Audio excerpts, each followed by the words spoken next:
I'm so addicted to seeing somebody happy. And that's really like, it's very rare that I have clients that aren't. And I think that says it for itself in the fact that like all of my clients are loyalty clients. Like they don't leave. It's a very healthy and safe relationship to be in where you feel like you can be yourself. You can be very vulnerable with somebody and also know that that person's not judging you and only there to make you better. Welcome to the Passion in Progress show with me, Javier Mercedes, where I travel around the US interviewing inspiring individuals pursuing their passions, motivating both you and myself to get out there and make it happen. On the 31st episode of Passion in Progress, personal fitness trainer Kelly G. Fit. As you can probably guess, this episode dives deep into the career path of being a personal fitness trainer and empowering others to live a physically healthy life. Kelly has such a cheerful, infectious personality and a great sense of humor. You can tell that she loves what she does. Whenever she's talking about personal fitness, there is a huge smile on her face, and it's there for about 90% of the interview. And after this interview, I actually have been working out more, and it's weird how that works, but that's what happens when you surround yourself with amazing people like Kelly G. Fit. Before we get into the podcast, I want to say thank you so much to the fans out there that have been getting value out of this podcast and sharing it with your friends. I'm just going to share a little tweet from Michael Worth. If you've never watched Javier's videos on YouTube or listened to the show, give it a listen. His personality and energy is infectious. Thank you, Michael. If you guys want to check out his art, it is amazing. He's at Warth Studios on Instagram. That's W-A-R-T-H Studios. That being said, if you guys have gotten value out of this show, please don't hesitate to share it out on Twitter, Facebook, Instagram, all of the social media things, and tag me at Javier Mercedes X. That's Javier Mercedes X. And for the people that really want to support me and what I've been doing with this show, I have a Patreon. It's at www.patreon.com/Javier Mercedes. Thank you to the 4 patrons that I have so far. It means the world to me that you guys want to support me in that way. Thank you so much. Let's go ahead and kick off episode 31 of the Passion in Progress show with personal fitness trainer Kelly G. Fit. What is up, MerceNation? Javier Mercedes here for yet again another Passion in Progress show. And today on the show, we have personal fitness trainer Kelly G. Fit. The Kelly G. Fit. No, I'm just kidding. kidding. It comes with the. How's it going? It's been good. I'm busy. I work a lot. Yeah. It's good though. We both have a similar background where we both worked at the Chive, and you were talking about how working at reputable companies and things of that nature, and then going off and doing your own thing. And the show is Passion in Progress, and I'm assuming you're following your passion. Can you discuss like your journey up until now a little bit and how you got to being a personal fitness trainer? Absolutely. So I went to college because that's what I was told I had to do. What a great start. I love it. I love this already. So I got a degree in 3.5 years because I also realized that college just costs money. So I got out with a PR degree. And then after I got that degree, I realized I had no experience and had no clue what to do. And luckily knew just the right person and had just the perfect job down the road. So I went to the Chive. That was my first job out of college, and talk about the best job ever, because to be able to drink, eat, be merry, like all the time and have a lot of responsibilities, but not like hard responsibilities. It was fun. I loved working the Chive. It was a dream. And any other job I knew after that was going to suck. Like royally, because watching like hot chicks everywhere, and we're having parties left and right and beer on tap. It was a good time. And so when I left the Chive, I thought it was the end. Like I didn't know what I would do. Just like, yeah. I was like, oh, what am I going to do? And so prior to that in college, I did fall in love with fitness. I got a part-time job at the rec at Texas State and started teaching group fitness because I was like, I can get paid to work out. Absolutely. I'm doing that. So I taught group fitness, and then I was like, oh, this is great. You guys also pay and I can go to school. So then I worked at the front desk, and then I fell in love with the weight room, and it was just kind of my hobby from the freshman 30 that I gained to like losing that and also finding confidence and feeling really happy all the time. I loved the gym, so I always thought about it. And then after the Chive, I decided to jump around to a couple different corporate jobs. And then the last job I was at prior to going to 24-Hour Fitness, the gym I'm at now, I worked at the Honest Company, which is Jessica Alba's company, and also a really cool company to work for. Very similar to the Chive, just like all females and a lot more baby oriented. Less alcohol, more babies. Funny how that works. A little trade-off, but it was a good time. It was so much fun. I worked with all my best friends. It was the easiest job in the world, and I got paid really, really well to do it. Got flown out to California to go see my boss, Jessica, sometimes here and there. and they treated us royally. It was amazing.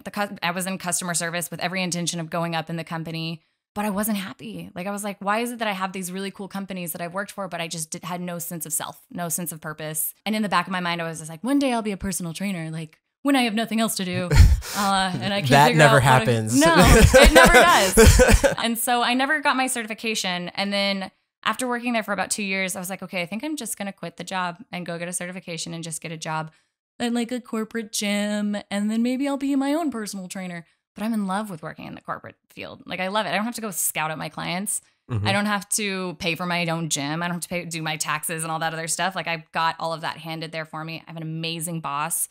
And I work with people who are just constantly happy. Like that's half of our job is being happy and motivating. And then the other part of it's just real. And I love it. Like I'm just so happy. And I went from making a really good salary to nothing. Like you don't get paid. Here's $7.95 and figure out how you're going to get clients. But it was so much fun. Like, and I'm in love with it. And I don't really want to do anything else ever. Honestly, I want to stay in the fitness realm because it's empowering. It's fantastic. It's magical, really. That's awesome. And you can tell by your facial expression. Like, I don't know you, or I didn't know you prior very much, but like, just by how you exuberate, if that's how you say the term, right?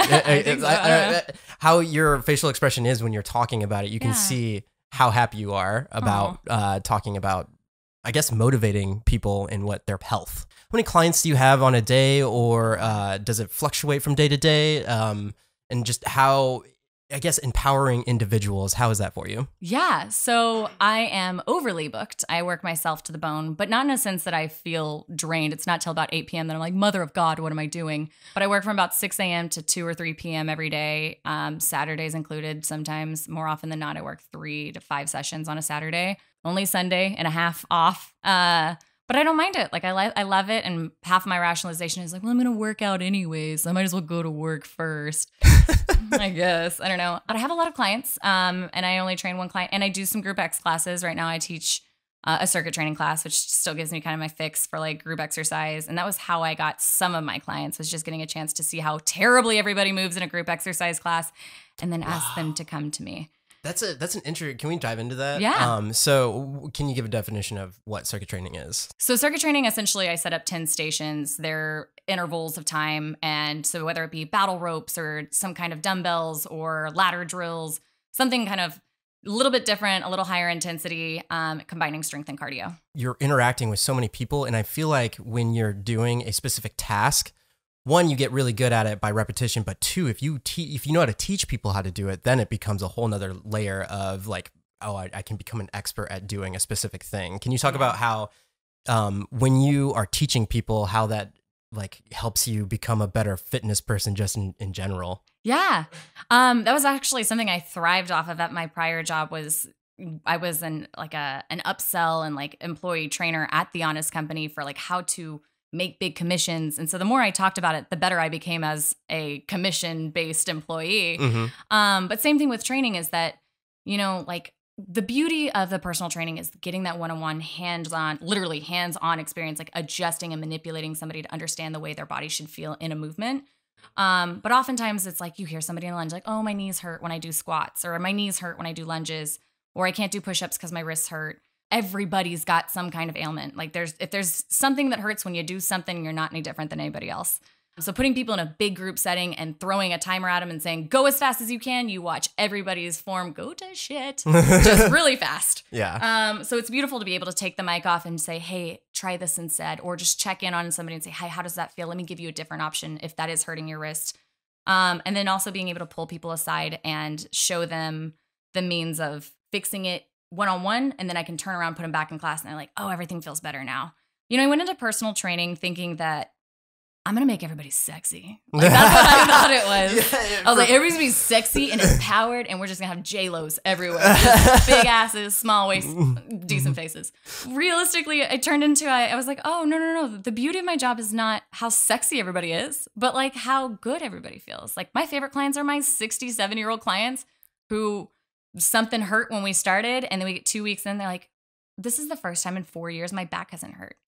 And like you do not know the quality of life until something hurts. It's like getting an ulcer on your tongue. You appreciate all the times you never had an ulcer until you're like, well, I remember when I could chew and it didn't hurt, or eat salty foods. But it's the same thing when your body hurts. Like if you have a back pain or knee pain or any kind of like just basic pain, it impacts your entire life and your health. And your health is your mentality and how you feel. And that goes which direction. So if you're feeling like crap, you tend to eat like crap, you sleep like crap, and it's just this vicious cycle. But if you can start with a good base of just feeling good, the rest just kind of piles on top, which is really cool. Yeah. Tangent. I believe J-Lo was my first celebrity crush. Ooh, but good choice. She looks the exact same right now. yeah, exactly. Which better. is kind of weird. I don't know how she's doing that in her 40s. That's my goal though. Figure it out. I don't know how she's doing it though. But what you were talking about is like stacking with a good base. I believe the cornerstone is like if you start out just like with some sort of healthy lifestyle, it just like starts to fall into place. And I find once I do work out in the stints when I do, if I'm working out, then healthy eating follows suit. And then after that, like you said, healthy like sleep follows suit, because one, I'm tired and I'm just exhausted. I'm like, man, I want to sleep. Therefore, I have more energy to go get in more reps or do all the other stuff next time. Can you talk about the holistic view of a healthy lifestyle and what that means to you? Yeah, we are right now in a time where nobody moves. And that is not what our bodies are meant to do. We're not meant to sit at a desk all day long, whether you be in school or you're working a desk job or whatever. I mean, we sit all day long. And so even just doctors are like, get 30 minutes to an hour a day of exercise. Like it can be anything. Like they're just giving that as a mild prescription for like, just try, like more than anything else. Because the body thrives off movement. It comes with endorphins. It comes with and it helps with digestion. It helps with, everything. Like ailments, like you ever sleep, okay, right? You sleep funny and your neck hurts. You slept in the wrong position for too long, your neck hurts. Same thing if you're sitting, right? You sit too long, your back hurts because your hips are tight. So it's just tightness and how it's impacting your body, because it's just saying, well, we don't really move anymore, so we'll just stay here. Right? Like this is just what we do. And then it starts to like hit the nerves. And I've now gotten to a point where I have a great team, not just like of personal trainers, but I think it's important to have the right people in your life. So I have a chiropractor and I have a physical therapist, and of which I've used myself, but also having this team to equip each other with. I've got one client who goes, today she came to me, then she went to her chiropractor, and then she goes to the physical therapist. All of my people, but we have the same goal in mind, is just making somebody feel good. Because at this point, she's 68 years old, and that's literally all she wants. It's less about being sexy. And like, sure, she wants to be thinner, and she is, and it's all coming along without me having to regulate her diet. But she's doing it on her own because she's starting to feel good. So I think the biggest thing is that we're in a generation, we're in a time in our lives where we just don't move. I think that's the beauty, and my favorite part of my job is that I'm moving all day long. So I'm not worried about getting fat. I'm not worried about like I'm not tired all the time. Alongside being like sedentary all day long, I was just tired all the time. I was like, why am I tired? I've been sitting in front of a computer or like at a desk all day long. I shouldn't be tired. I didn't do anything, but I felt tired. And so I feel more energized because I'm just constantly moving, and it's such an exhilarating feeling. I love to share it with people. Yeah, for sure. When you started to really get into fitness and like where you're at now, I feel like with people that are really into fitness training and things of that nature, they're always striving for something better. Yeah. So like, what's your next goal, or like, how would you rate where you were from where you started? Don't get me wrong. Just like everybody else, I stand in front of the mirror while my shower is warming up, and I judge the shit out of myself after I ate pizza or whatever. But it stopped being about aesthetics and started, like, for me, it's been different goals periodically, right? Maybe there's been a point in time in the past couple of months where I just want to be strong as fuck. Like, I didn't care. I love how determined you are. I was like, I just want to be strong. Like, I was like, I just want to lift heavy stuff. Like, I want to be next to the guy next to me and be like, oh, that's all you're deadlifting? That's cute. Okay, I'm going to go ahead and start with your weight.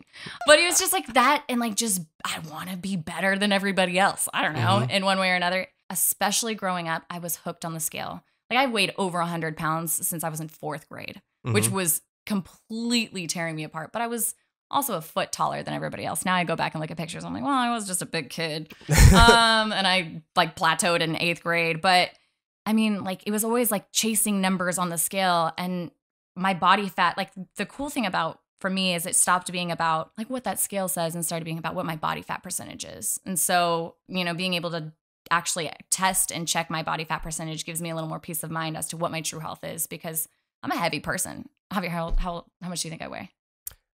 You can totally guess. Any over, any under guess. 130. I'm 160 pounds. 160. So like 155 most days.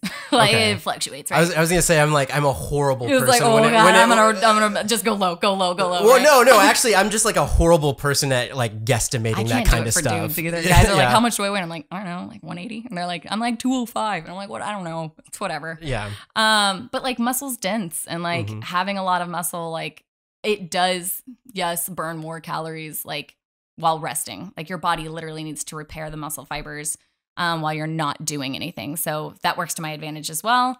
But it stopped being about how much I physically weigh and started being more about like how I feel, how I look, how my clothes fit, how big's my butt, how small's my waist, like how much do my arms jiggle, things like that. And then it, you know, and I think that that's one thing that makes me a great female trainer among females is that we do measurements. If somebody's goal is weight loss, we do measurements every 2 weeks. They get on the scale and they see they've only lost 2 pounds, and there's this look of disappointment. I'm like, I don't care. Come on. They're like, well, it's only 2 pounds. And I'm like, it's fine. Come on. Let's go check your body fat. And then that's where that like revelation is like, oh, okay. I could tell, because they would go from like, oh, I should have eaten that slice of pizza yesterday to like, well, you know, I can tell because my shirt's feeling differently lately. And like my pants are too loose. And I'm like, okay, all of a sudden, I don't know what that big switch from like the 2 pounds to the 2% body fat was, but like your body holds weight in food and water. And like, I hate that we still use weight as a metric, especially in wrestling and like all those power, like in fighting, like they use weight as like, and as a means of like scaling if somebody's comparable to another person, which you've watched UFC. Like you got like a 6'7" guy and then a 5'9" guy, and they're the same weight. That is not an equal fight. So weight is definitely not like relevant in a lot of means, but it's just gravity. Like we're breaking it down. It's just gravity. So, but it is a good metric for especially somebody who's overweight, who's just looking to achieve some kind of progress. So it's important for progress checking for sure. But as far as myself goes, I see a huge difference in like what I used to do. I was a cardio bunny. Like I would run 5 to 10 miles every other day because I thought that's the only way that I would lose my big thighs and like be skinny. My mom told me like, you want to lose weight, go for a run. I mean, it's a very older like perspective towards weight loss, but now it's more about like do some aerobic stuff, but like take care of your body, lift heavy, like work on the posture, like work on how your body's supposed to move. I'm the super functional trainer. So like I'll never do anything that's, I don't know, like kipping. Like that's not my thing. I don't even know what that is, but it sounds like CrossFit. Sup. No, I don't know. I tried. I've even learned CrossFit. Like I spent a lot of money on learning how to do CrossFit technique. But for me, like the risk and like to reward is not a fair balance. So I'm not saying CrossFit's bad. It's still fitness, work out. I'd rather you do something than nothing. But like anything that's heavyweight or moving that quickly is just not how our body is supposed to like move. So there's a higher risk for injury. So I thrive on the fact that like you can move fast, you can move well, you can move strong, you can move slow, and all are ways and means of progressing. But I don't know. I don't need the fast, heavy stuff. Like to prove I'm a badass, I can still do pull-ups and stuff. How much do you focus on form rather than how much people are in terms of like weight and other things like that? Is form more important than how much people are lifting? Or I guess it depends on a circumstance, but can you explain? Absolutely. So there's very few clients that we chase numbers, like as far as how much you're lifting. And a lot of those are like my broy, like 20 to 30-year-old guys who like just want to pick up heavy shit. I'm like, all right, it's fine. And then we do a 1-rep mat. We work our way up. So everything I do is in a program, and I make sure all of my clients understand like, this is how I work. And if you are not at a good base, we're not going up. We're not skipping steps. Like, it's not like we're like, wow, you can't really squat, but go ahead and pick up that like 400-pound barbell. Like, it's not going to work like that. So I'm certified through Nasm, which is the National Academy of Sports Medicine. And so I love it. I think it's the perfect way to train. And it focuses on, first, you need to have the right range of motion. If you can't put your arms overhead, you know, here, like we're never going to get to here. So like For those just listening, she's putting her hands in front of her my arms head. are out in front of me. So like arms in front versus arms overhead. And surprisingly, like I had a client who was 14 years old who couldn't do it. She's 14 and she stands with her arms crossed all the time, very slouched, normal 14-year-old posture. And I would say, okay, go ahead and put your arms overhead for an overhead press. But I hadn't realized she couldn't even do it. So we ended up having to skip back a couple steps. Having the range of motion like comes to suit, then you go into like working higher reps and then you work into lower reps with heavier weight. And then you kind of cycle through these. And then as something happens at the heaviest or at the top step, which is the power step, and maybe you hurt yourself, or maybe you come to find that like your range of motion is not that good in certain aspects, which most people don't have perfect range of motion, you kind of cycle back around. So everything should, in my perspective, be done in a structured program because there's always a means of continuing progress. That's awesome. Yeah. It's like a passion in progress. Yay. It is like a passion in progress. With that, when you have clients, what are some of the things that in terms of like discipline? Because I feel like that's a big issue, or not issue, but that's a big topic when it comes to personal fitness, not just like in personal fitness training, but just personally people's fitness. Yeah. Can you talk about dealing with people and then how, like if they start to falter in the discipline of like, oh, I don't think I'm going to come in, whatever. And like that kind of thing. Yeah. Do you think it's innate and just like how, all right, they just get busy, whatever? Or is it just like a personal preference that like, no, they're not setting forth the gusto to be fit? My biggest fear coming into training was that my clients wouldn't have results. Like I was like, that's my fault. I'm doing something wrong. If somebody doesn't get results, it's my fault. No, it's not. I see you for 1, 2, maybe 3 hours a week. And then what do you do all those other hours? You know what I mean? It's really about equipping people with the right things. And it's hard not to do it all out the gates. So I work really slow. So that's why it's important to have like a specific amount of time allotted to this progress and to these goals and drawing it out. Like I think people are very visual. A lot of people are. And so I make a calendar for them and for myself. I'm like, this is for you. This is for me. They make their goals. I'm like, what do you want? Well, I want to lose 20 pounds. Okay. Most people lose 1 to 2 pounds in a week. So we're looking at 5 to 10, or like we're looking at 10 to 20 weeks. It's that easy. It's math. You fuck up. Guess what? We're going for another week. So like, she's saying that with such a big smile. Which is why it costs so much money to do personal training. And for a long time, I was so like, you find a matter of worth in your practice too, because you're literally asking somebody, hey, do you want to pay me like $1,500 for your trust? Like, you don't get anything tangible out of personal training other than somebody's knowledge, somebody's trust, and just seeing someone. I feel like there's accountability too. Big time. And so, I mean, I give each of my clients with whatever they want or whatever they need. And I tell them that out the gates. I'm like, whatever you need, you tell me, because I'm a needy client. Like I will text my trainer because I train with trainers too. I was going to ask you that, but yeah, continue. Absolutely. I think that's a huge part of being a trainer because you get to see like from a client's perspective, like what do you like about that trainer? What do you not like? What do you want that trainer to do differently? You learn about form and what it's like to be cute and how you should feel in a movement versus like being able to hold a conversation and just do squats casually. It should be a full body movement where everything's contracting and it hurts, like in the best of ways.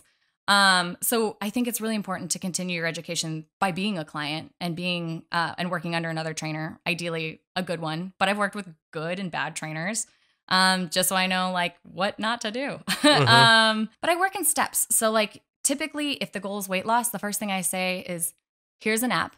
I'm going to hook myself onto it. I want you to record every single thing that goes in your mouth. Every single thing. I'm talking a piece of gum. I'm talking Diet Coke, 0 calories, but I want it in there. Because I want them to show me that they're willing to sacrifice right out the gates. I won't give them a specific calorie intake or anything like that. I'm like, just record your food. I want to see how you eat. I want to see what your life is like. And I play Big Brother. And if I haven't recorded in 2 days, I'm like, yo, record your like, where you at? Like, I can't, what are you eating? And usually if somebody's not eating or not recording, it's because they're eating poorly. Because they don't want to face they face the facts. And the beauty of this app is that I can see it at all times and everything is in it. So any kind of corporate chain, so I use MyFitnessPal, like Burger King. You can type in Burger King, the entire menu will come up. So most people who are like, oh, well, I just had a burger. Well, it's like, okay, well, that was a 750 calorie burger. Your goal is 1,500 calories. So you kicked half of those off real quick. Oh, did you get fries and condiments? Yeah, there it goes. So it's good for the sake of one, showing me sacrifice first, because that's really all fitness is like willing to have sacrifice, whether it be wake up early and work out. You're, taken away from sleep. You're taking away from personal time, relaxing, so that you can actually better yourself. So if you're not willing to make that sacrifice out the gates, we'll never progress. But I give people whatever tools they really need. So for some people, it's the recording. Most of my clients, the way I hold their accountability is I'm like, doing measurements. They're coming up. I've got a calendar. You've got one. So here it comes. And then, everybody out the gates, as they're stepping on the scale, they're like, well, I ate donuts yesterday. I knew I should have had them. And I'm like, I didn't ask for confession. Just get on the scale. That. Cool. You ate donuts. Did you eat anything else? Because if you just ate donuts, you probably lost weight. Mm-hmm. But everybody, it just very quickly turns vulnerable as soon as they get on that scale. It's crazy to see how fast people change. But as soon as they see all the numbers and they see that they're not progressing, a lot of times people kind of kick their butt into shape, or I ask them what's next? What are you going to do to fix this? Mm-hmm. What are you going to work on? And so the biggest thing is I can't tell people what to do. People have to come to those conclusions on their own. And I think that's one thing a lot of trainers don't understand, is that we can give them the tools. You can lead a horse to water, but you can't make them drink it. That's really it. And so if somebody's not progressing, it's not my fault, because I will give you anything you want. As far as training goes, I'll give you every tool. Got people who've lost, done everything to a T and lost weight super fast and were able to sustain it because they realized they made it well enough into a lifestyle that it wasn't something they had to transition out of. That was going to be my next question, because you were talking about sacrifice, but I believe if you're pursuing something like this, you have to make something that is a habitual act, not habitual, where you go from having a habit and having it be something labeled as a sacrifice to something that becomes part of your lifestyle. Mm-hmm. There was one guy, I was listening to a podcast where he was talking about habit change, and in it, he used the example of going to the gym.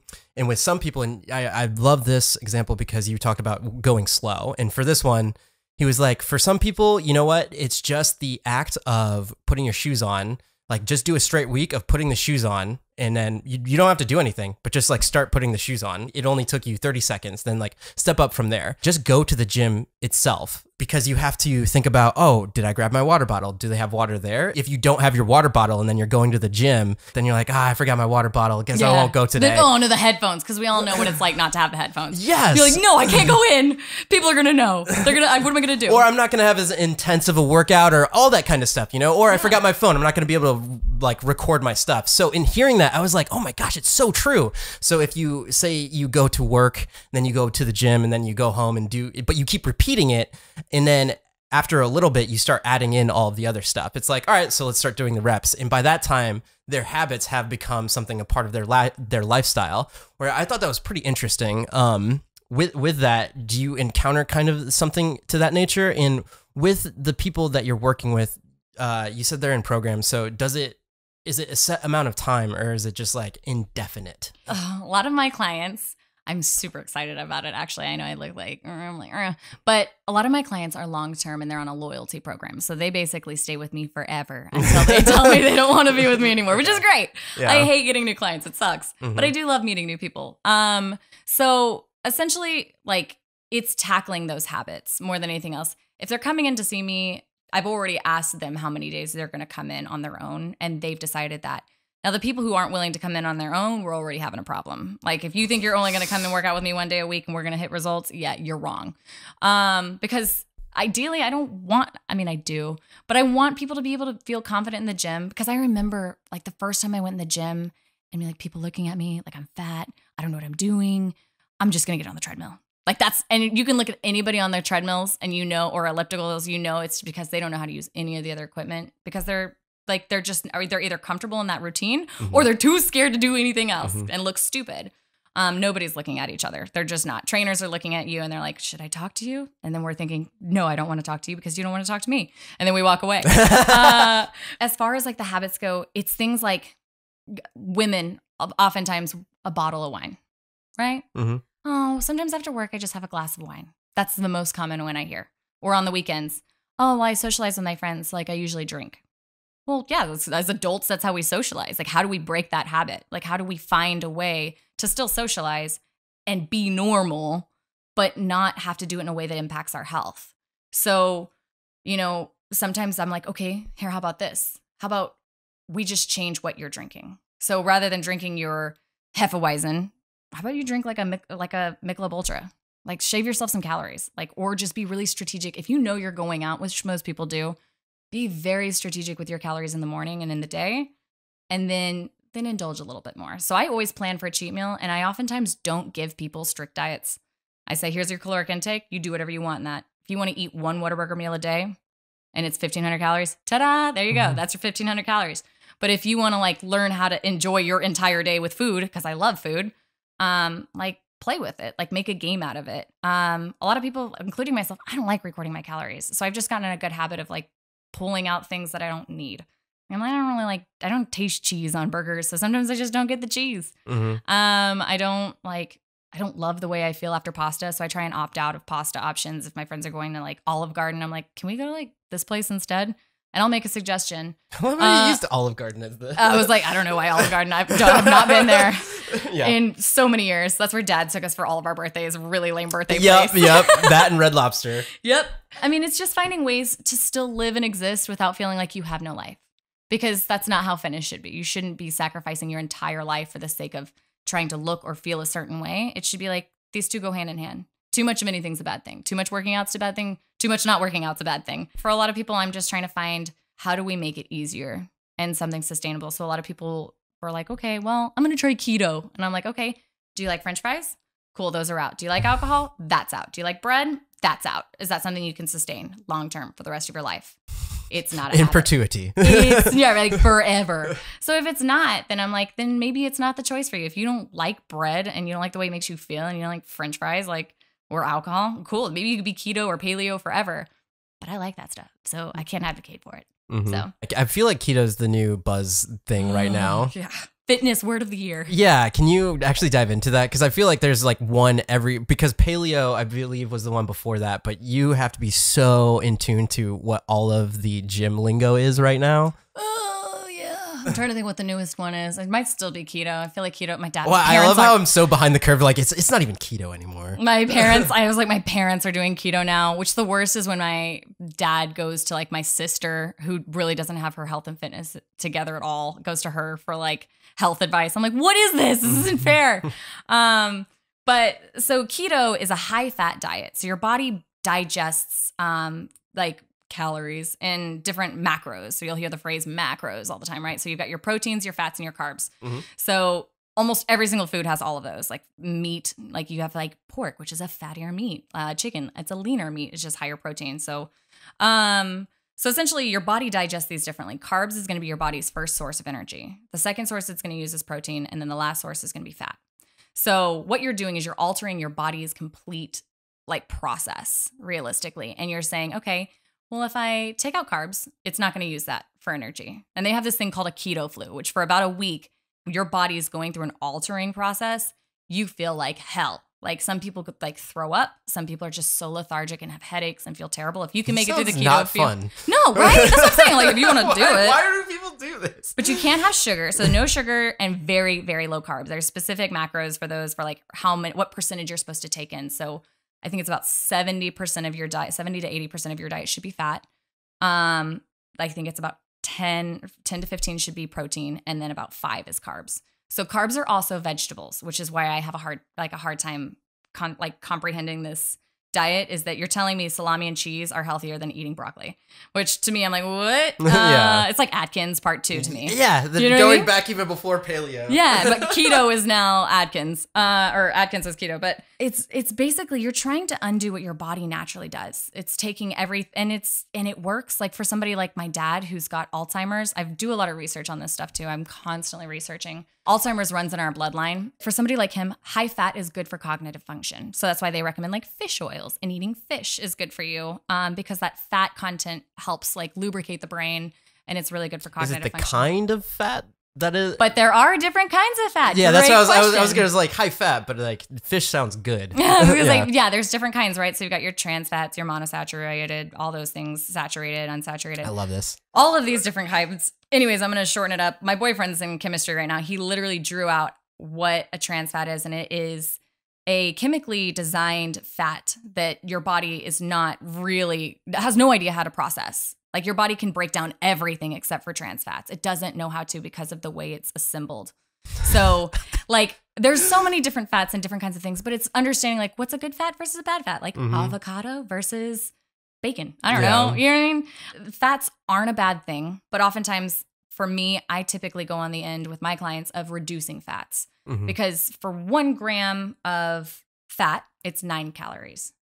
For 1 gram of a carb or a protein, it's only 4 calories. So you can eat more if you eat proteins and carbs and still be it's an easier caloric deficit. Like a whole avocado is like 300 calories. And everybody's like, avocados are healthy. And I'm like, yeah, but that's still like a 300 to 400 calorie meal. Avocado toast. Yes, I love avocado toast. Yep. But it's still good for you, right? It's good for like digestion, all kinds of different reasons. So I typically err on okay, I still want this person to eat more, but I'm going to pull back on the fats because people don't know enough about fats. People don't look at labels to see how many calories are in something or like what is this really made out of, how much sugar's in it. So I try and sometimes like sit down with people and be like, okay, here's a bunch of protein bars I just stole from the store of our gym.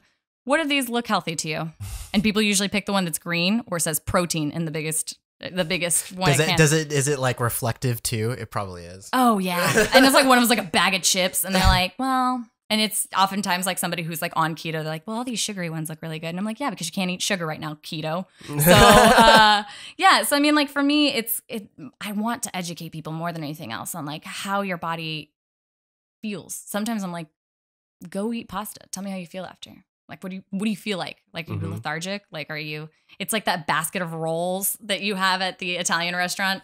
Like, you're like, yes, you're going ham on it. Then your food shows up and you're like, I'm not even really that hungry, but I'm going to eat it anyways. Versus having a salad. Like, they're both carbs, but the way they digest is entirely different. So, like, I try and just like enlighten people with like, I hated the fact that I was forced to eat vegetables as a kid. Like no reasoning. Just like if you want more mashed potatoes, you have to eat your green beans. Like eat your salad first and then you can have another slice of pizza. Like that was like, okay, I have to do this. Okay, I'll do it. But that means I get pizza. Like I get reward at the end of it. Versus understanding like, why do I need this? Oh, because Kelly, maybe you need to take a dump sometimes in the next 3 days. Like, do you want to not be tired when you're in class and actually do pretty well? Like, these are like things that, like my parents literally should have said to me. Like, you'll grow up big and strong. Like, who cares? I'm a girl. We don't need to be strong. But that's like how we're raised.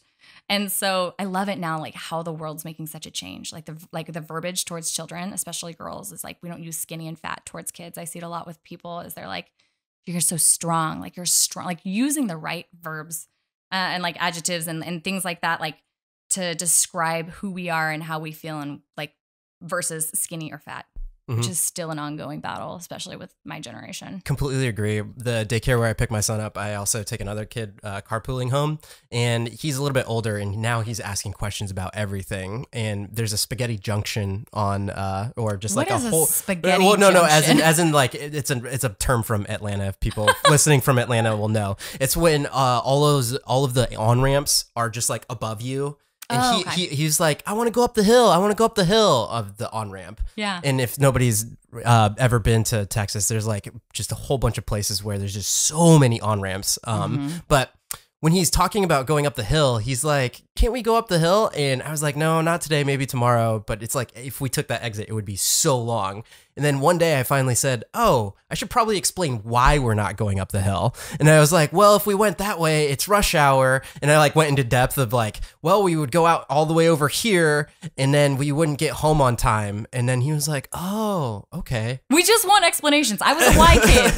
I was the kid who was like, why? And I never got the why. And a lot of time it was like, because I said so. And I hated that response and I still do to this day. And I'm still a why kid. But I just want to understand. Like I want to understand. And I think that's great that you tell him that because a lot of times we don't think about it. We're just like, shut up. Like, no, it's not happening. But the wheels on the bus do go round and round. Yeah, you're right.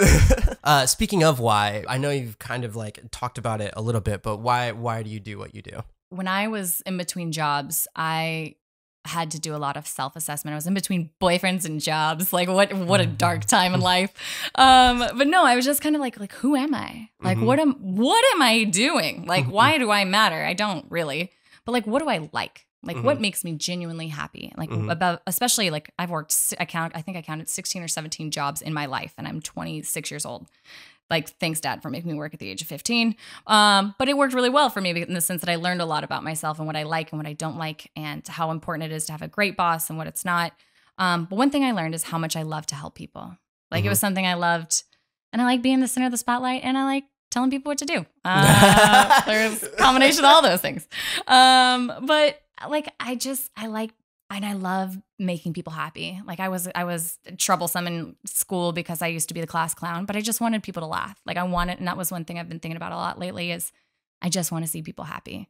And if that means I got to get myself in trouble to do it, fine. But now I figured out a way to do it and not only me be happy, but that person be happy back, like outside of me, and it make a real impact on somebody. I know how much it impacted me when I lost weight and how I started feeling confident. And I was like, wow, like I finally don't notice people looking at me. Like I finally can just do something because I just want to do it. And with sacrifice and with strength in the gym comes mental strength. Like a lot of times people, I give them dumbbells. They're like, I can't do this. And I'm like, yes, you can. Here we go. And then they do it and they're like, oh my God, how much was that? And I'm like, that was 80 pounds. For somebody who weighs 90 pounds, 96 pounds, she's like, oh my God, I just squatted 80 pounds. That's crazy. But with that, it comes like that, I can't do this. And I'm like, yes, you can. And you prove to yourself you can. And it's that same kind of, that chain reaction falls outside of the gym as well. And it falls in moments in life. And as a personal trainer, I'm a big time therapist more than anything else. Like I have a lot of like, I don't know, so this has been going on at work and I hate this person and blah, blah, blah. But like I get an opportunity to like guide people. And I'm my favorite version of myself when I'm at work. A lot of times I don't want to leave work because I love who I am. I love how the fake happy turns into real happy. And then I don't want to leave because it's so magnetic. And people who come in, they may not be in the best mood when they're coming in, especially in the evenings or in the mornings. But by the time they leave, they're smiling and they're like, bye, have a good day. Like everybody just feels good. Because you just did something. You checked it off your list. Do you make to-do lists? Oh, yeah. Especially in the entrepreneurial space, I have to in order to like make sure that I get things done and stay on task. How good does it feel to go and like cross something out? At the end of the day, when I normally don't have all of them done, but like when I have the tasks that I really set out to get done that day, it's amazing. Yeah, right? Like we as humans are addicted to productivity.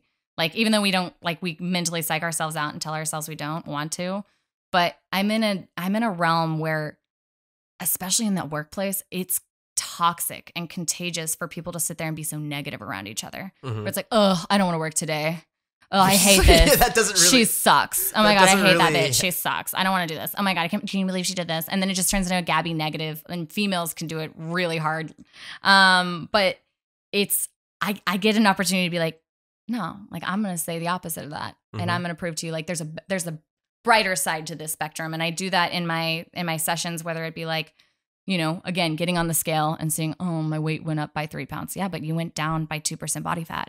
So like you're holding some water. Did you eat salt yesterday? And they're like, well, yeah, I had like fried chicken yesterday. And it's like, okay, so your body holds water whenever you're eating a lot of salt. So I get a chance to educate them, and I get to just be like a boost of confidence to other people, and they take it and they leave with it. Whether it be progress pics or being able to lift something or whatever it is, I'm so addicted to seeing somebody happy. And that's really like, it's very rare that I have clients that aren't. And I think that says it for itself in this fact that like all of my clients are loyalty clients. Like they don't leave. They want to stay with me. And some of them progress. Some of them I've had for 2 years and they've gained weight and then they've gone back to the same weight we started at. And we haven't really gotten that far. But it's a very healthy and safe relationship to be in, where you feel like you can be yourself. You can be very vulnerable with somebody, and also know that that person's not judging you and only there to make you better. Awesome. With the following that you have on Instagram, do you get a whole bunch of messages like, hey, I want to do this kind of workout? Or I noticed that you post like, hey, here's a little snippet routine to do whatever. Do you get a lot of people reaching out, like asking for help or tips and tricks on how to do stuff? Yeah. And I tell myself all the time, I need to utilize my social media so much more. And I do go through my message requests, and there's lots of them. And some of them are just like, hi. And I'm like, oh, all right. But then some of them are like, hey, like, hi. And I'm like, what do I say back? I don't know. But some people are like, hey, like I'm trying to do this. I don't know what's going on. Why can't I? And they reach out to me with a real question. And those are people I'll respond to. I'm like, hey, start with this. Start by recording your calories. Do you know how many calories you're eating? Like maybe try something different. Maybe you're not lifting fast enough, or like maybe you're not getting your heart rate up. Maybe add a little cardio. Like I try to go through and help little people here and there where I can. And a lot of what I post, when I do post, something that's like a video, is something that somebody's asked for. Like, hey, like my back hurts when I do squats. What should I do? Well, here's a foam rolling technique. If your hips are tight because you're sitting in this flex position all day long, and by the time you get to the gym, everything's already like kind of locked up, it's a good way to get that because foam rolling is just like stretching on steroids, in my opinion. That's kind of all it is. It's just a means of relaxing tension. So a lot of what I do on social media is a means of trying to help the masses. And sometimes it's overwhelming. I think that's part of the reason why I don't post as much as I do. I'm like, where do I start? There's so many people who need so many things.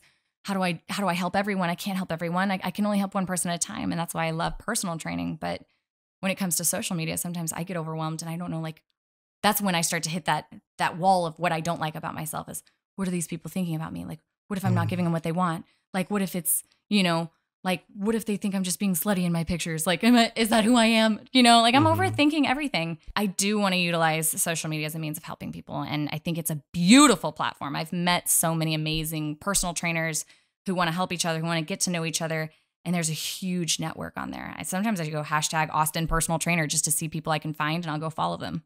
I don't know anything about them, but I'll follow them in hopes that like maybe we can meet at some point in our lives. But I think social media is so cool. It is such a cool platform. I think I probably DM people like back more than I actually post publicly, which would probably be a better means for what I do, because everybody can benefit from the information. It's a matter of trying to figure out what's the most, and prioritize really what's important. I love how you said that you go personally to more people, because it's more about the like personal interaction, and like you want to make sure that you're helping them on a one-to-one basis, as opposed to like, all right, here's all of this information where it might be good for that one person, but you don't want to, I'm assuming you don't want to have it misconstrued by somebody else if they do something. Yeah. And it's weird because I don't know my followers. And it wasn't until the other day that somebody sat me down and like, how many people follow you? Like that, your followers are more than the state of New Mexico. And I was like, oh, mother of God. Like now I'm scared. I don't want to post anything. But at the same time, I should have turned around and instead of being scared of it, being like, oh shit, I need to help that whole state. That whole state is just jacked up and they're following me looking for help. It's perspective. That's everything, is like finding like, what, like again, prioritizing what needs to be done. But I do like that personal one-on-one. I think it's what I'm comfortable with. And especially in the YouTube space, where I like to dwell a lot, is meeting the people, because like you can comment on people's like YouTube's videos and everything, but then on Instagram it's easier to like have interaction and actually grow a relationship with other creators. And I feel like within the social media space, it's really cool to find like-minded individuals. Like you're saying, just look up #FitnessTraderATX. And then like, for me, it's like, oh, who's videographers around and all this other stuff. And then you start to build a rapport with these people. And then all of a sudden, like for me, at least, I see other people that I like am following and I'm like, man, that's really cool that you got on that gig or you did that shot or you did all that stuff. And then you start to grow in an online sense. But then most of the time, especially in doing this podcast, I'll like do a podcast with them. Yeah. And it's like, oh, cool, taking the digital to real interaction. And I think in today's day and age, it's kind of weird how that's a thing. Yeah. But it's like, oh, you can actually know people, quote unquote, via their internet life. Yeah. Would you say that what you do on Instagram and the following that you're garnering and everything, that's more of a resume than having an actual resume at this point in like today's society? I don't know any HR that doesn't Google or Facebook search or Instagram search a potential candidate. So just know that your resume is completely irrelevant if they can look at your Instagram and you've got a bong like on there, just like blazing it up. Like you completely killed your credibility. I agree. Like, I think that more people need to be utilizing it, because I have 2 profiles. I was too scared to get rid of one of them because I was like, this is like my photo album of my life. And then I made another one that I was like, this is just going to be about fitness. And I don't know if people think I'm some kind of like fitness Nazi and that's all I do, because I try and put like real life in there too. But I mean, that's what it's used for. That's why, I mean, hopefully that's why people are following me. It's got fit in the last part. It says fit. That means that's all it's going to be. Damn. It's like, you better take me seriously. Actually, I had the funniest conversation with somebody who's from England, and the term fit threw her off. She thought fit meant sexy, which I guess to a degree, like it could, but fit in like England, over there somewhere, like essentially fit is like, they're like, oh, she's really fit. Like she's really hot, right? Like, and so she was like, yeah, it was really weird when I got on social media and all these people had fit tagged into their handles. I was like, what is that? Everybody just calls themselves sexy like that? Like just real quick. But I thought that was interesting. But like in a weird way, I think you do kind of categorize yourself by using the term fit, or PT, like depending on how you want to be perceived, like your handle really does like kind of make you whoever you are. Like I went with Kelly G Fit because all my friends know me as Kelly G. Like, they're like, yeah, Kelly G. I don't know why it's just Kelly G, but it just is. And then I was like, how do I make this fitnessy? Throw fit. Right? Like, I was like, I don't know, copy everybody else. But that's how people know me. Some people are like, oh, you're Kelly G Fit, right? And I'm like, this is weird. And you're acknowledging me, and it's just Instagram. But some people like fangirl me as if I'm a celebrity. I'm like, I'm just a personal trainer at a corporate gym. But it's all like perception is reality. Like, however people perceive you is unfortunately kind of true sometimes. Well, I think in your case, by the example that you're setting, it's also like you're practicing what you preach through the stuff that you do post on there. Absolutely. And it's weird because the only thing I don't like about especially the fitness realm for females, sexualized as hell. And that's the one thing I battle with is that I don't wear shorts. I am a personal trainer who very, very rarely wears shorts ever. Maybe if it's hot in Texas, like, and I'm going to the pool, but I don't like wearing shorts. It's just something I've just not felt comfortable in. Not something I like to do. Not something I like about myself. And if I get on any other fitness account, the first picture is a butt or a boob, or like the intro to a workout video is some girl shaking her butt. Like, I'm just like, that's not who I'm going to be. So how do I keep my following if I'm comparing myself against that? And it's hard not to compare yourself, but I mean, that's also what women are trying to take fitness to is like, do you want to be sexy? Well, here's a picture of my jiggly butt. So this is what fitness looks like now, is a picture of a big butt. I will say fitness has worked to my advantage though, because growing up, the Kate Moss look with the thigh gap was not me. And now people are like, I love your legs. And I'm like, wow, thank God things have changed, because this is all genetic. Like, I mean, yes, there's a lot of strength to it, but I never had like that it's like, right, we go through different phases of like big boobs is like in, or like skinny eyebrows, thick eyebrows. Like fashion is weird. Right now, I think fit is fashion in a weird way. Like fitness is fashion. It's fit. It's fit. It's sexy looking. It's very fit. At any point in time, your like what you accentuate is the thing that like is what empowers you in terms of like, oh, it's your thighs and things of that nature. Yeah. Yeah, I feel like in Instagram, it's definitely a female heavy platform. Yeah. But in your circumstance, you're definitely using it to empower fitness and things of that nature, which is awesome. If you were to talk like on a global scale of anybody, if it was like things about bad form or just getting inspired to actually go get fit, what would you tell people? Just start. Just do something. If you're scared, go with somebody. I think the beauty of like the corporate world is that, especially corporate gyms, is that a lot of times they'll offer you a first free personal training session. And maybe it's a sales pitch, maybe it's not. For me, it's literally just an opportunity to really make somebody actually a little bit better in this gym, and keep them off that treadmill, because people who are treadmill walkers, they'll walk in, they'll come in maybe for a week, and then they won't come back.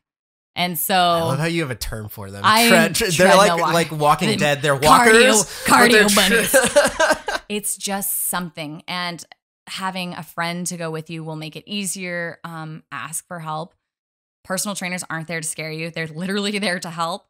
And if you're really that scared, like pay for a personal trainer. Like even if it's somebody who just wants just a little taste, like an intro pack, I'm like, tell me what you want and how do I make you successful to keep coming? Like, I know we're only going to train for 5 sessions, but how do I make sure you keep going? And so those people I usually touch base with a month after, just to make sure I'm like, hey, is like everything okay still? Like, you feel good? The other thing is like group fitness. Group fitness, I actually asked my sales team, is about 80% of the reason people sign up for a membership, because people are afraid to work out on their own. And so they want to feel like they are in a social setting. And so go to a gym that has some kind of group fitness, or that's why CrossFit is so prevalent, is that it's a social setting. It becomes a friendship, a group of, like-minded humans who are inspiring each other. And that's really what all of my friendships are like. Ever since I came to a gym, I mean, the friendships that were important to me before are still as important, but it's helped me change my perspective on like, what is a healthy relationship? A healthy relationship is people who want to make each other better. And that's what I think all your friendships should be. It shouldn't be people tearing each other down. And so I've made friends in the gym, like my coworkers, people who just work out. I just don't really know, but we've made friends. But I mean, like it's a healthy people who are trying to better themselves. Why not surround yourself with people like that? And it can be, and if it's something you're interested in, there's guest passes. You know what I mean? Like there's like, try your first day free. But I think for a lot of people, doing a social setting is a great place to start, or just try it. Like if you're scared to commit, most gyms do like a try it before you buy it thing. So you can go in and just get a feel for it. More often than not, you'll find that you're really comfortable and that it was kind of fun by the time you're done with it. Awesome. Yeah. For me, I believe if you were to go in a group setting, it's also comes back to that accountability thing. Like for me, it's not really like being afraid of working out in the thing, but it's more like, oh, if so-and-so isn't there, it's like, wait, where is he? Mm-hmm. Why isn't he here? Like that jabroni. I know it. I love that about my class, though. I have like 30. My class is a 10 a.m. class on a Thursday, which you would think everybody's at work or in school. And it's like 30 people that are in there every single time. I'm like, where do you guys come from? You like, go get jobs. Like, why are you here? But no, it's great because you see people who are like, hey, where were you last week? I missed you. You were supposed to be my partner. Mm-hmm. Oh, you should have seen our class last week. And people just talk about it. And they're like, oh my gosh, so what happened? Are you okay? Like people start to care about each other. And I try not to pressure people into making friendships. I'm like, here's the deal. In my class, you're going to be with somebody for 45 minutes. If you choose not to make eye contact or talk to that person, you're weird and that person's judging you. But otherwise, now's a great opportunity as I'm setting up to just say, hey. And then even halfway through there, I'm like, listen, give your partner a high five. Sometimes it's just like, I have to tell somebody, high five them. And it works. And all of a sudden we're friends. And then they partner up again. And all of a sudden friendships. I think that's a great way to just like, if it's just getting your feet wet, like a group, there's the accountability there. It's huge. And then you can usually bring a friend with you. Mm-hmm. If you're like, I'm scared. Can you do this with me? That's how I usually do it with my girlfriends. They're like, I want to go to this class. You should come with me. I'm like, okay. And whether or not I want to go to the class. That sounds like such a girl thing. I go because I'm just like, she's not going to go otherwise. So I'll just go do it.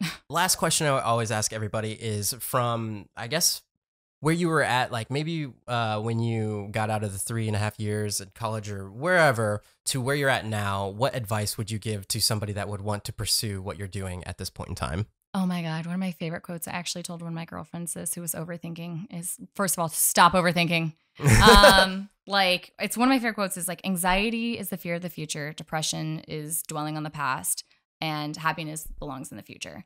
And so I think that is the truest thing ever, is that if you're nervous about something, stop overthinking it, just do it. Like if you're sad about something that you lost, let it go. Like, you know what I mean? Like take a second, be present, and Google. We got an amazing thing called Google these days. I love how practical you are about stuff. Dude, Pinterest and Google are where I live. All right. So, and I'm, like I said, I'm a white person. So like, I want to know like why or how to do something. A lot of times I'm scared, but a lot of times once I start asking questions, people are like, oh, it's not that hard. Just try this or do this. People want to help each other. It's natural human instinct to try and help each other. So like, if it wasn't for Jerry, who was on one of your podcasts, I wouldn't have ever worked at the Chive. Mm-hmm. And I knew Jerry from high school. We worked at Texas Roadhouse together. That was literally how I got to where I was. And like fresh out of college, had no clue what to do with my PR degree. And then I went to go be a receptionist at the Chive, and then eventually became the executive assistant. Like it was cool. Like I had a place to start, which is all I wanted. And I learned a lot about myself. But the other thing I'd suggest is make a list of things you love about yourself. And it can be the cheesiest list. I do it. So I have a lot of cheesy things I do. And sometimes like in the morning, I write 3 to 5 things I'm thankful for before I go into work. And then after work, before I leave work, usually I write my favorite moment or moments of the day. Cool. Because it's easy to dwell on like the negative. And so I try and find, okay, well, today kind of sucked, but what's something I liked? Well, this person was able to do a squat and their knees didn't hurt. So I'll write that down. It doesn't have to be something that's relevant to me or not. I found a penny today and made a wish. That's like, a legit thing. It's a legit thing. I do this all the time. I have like a bunch of pennies in my pocket. But like, make a list of things you love about yourself. Like, we're focusing on all the negative things that we don't like and that we want to fix. But like, where are you strong? Like, are you a leader? Like, do people look at you like when you're doing things, and are you admired by others? Like, are you funny? Are you really well organized? Are you, like, what do you have to offer that can get you there? And where do you need to strengthen yourself up to be better? So maybe it's just working in steps, but if you can figure out where your strengths are, from there, you can go ahead and take that next step because you already know what you have to offer. Bam. Bam. Yeah, I love when you said the quote too. You like, it was so direct. Like, you had that down pat. Oh, it's one of my favorites because women are the worst. We overthink everything. Like, what do I do? Do I say something to him? Do I not? I don't know. Where do I look? I don't know. What do I wear? I don't know.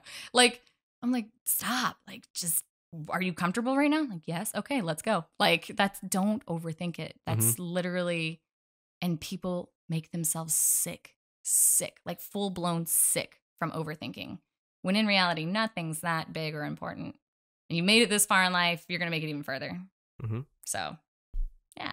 Man, awesome parting words there. So if people want to follow you, what's the handle? So it's at Kelly G Fit. That's on Instagram. You can also follow me at KellyG_fit on Twitter. And you're on Twitch now too, aren't you? And I'm on Twitch. Yeah. So I'm about to pick back up on streaming. I took about a month off, just to kind of get my ducks in a row. But Twitch is also at Kelly G Fit. If you're interested in watching workouts or just engaging with me, I think Jeff and I were talking about playing some Jackbox and then doing some workouts also. Can you say who Jeff is, by the way? Sorry, let me go ahead and turn this around. So Jeff is one of my close friends who's a social media manager and also happens to be one of my clients. So it's a weird dynamic, but he's somebody who helps me a lot with Twitch streaming, and he knows the Twitch space for sure. He is the Twitch master. Yeah. So if it wasn't for him, I wouldn't be on Twitch. But thanks, Jeff. So it's great. Yeah. So you guys follow me at Kelly G Fit. That's Kelly GEEFIT.